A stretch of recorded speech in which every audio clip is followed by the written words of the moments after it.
যদি কখনো হঠাৎ করে হারিয়ে যাই, কেউ কি খুঁজবে? হয়তো না। যদি আমার আইডিতে হঠাৎ করে পোস্ট করা না হয়, কেউ কি মিস করবে? হয়তো না। ইনবক্স হয়তো মেসেজ আসবে, সিন হবে না, রিপ্লাই পাবে না, পড়ে থাকবো ওইভাবেই। কেউ কেউ হয়তো অপেক্ষা করবে, এই বুঝি আসলো অনলাইনে।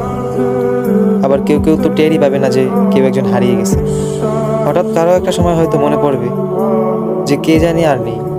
কষ্ট করে নামটা সার্চ করবে, আগের পুরোনো প্রোফাইলটা চেক করবে, আর ভাববে হুট করে কোথায় চলে গেল।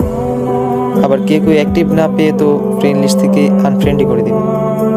যখন আমি থাকবো না, আমার স্মৃতিগুলি কি কারো মনে পড়বে? হয়তো না, আবার হয়তো হ্যাঁ। তবে হারাতে হবে, হারাতে হয়। কেউ আয়োজন করে হারায়, কেউ হুট করে হারায়। আমি না হয় হুট করেই হারিয়ে যাব।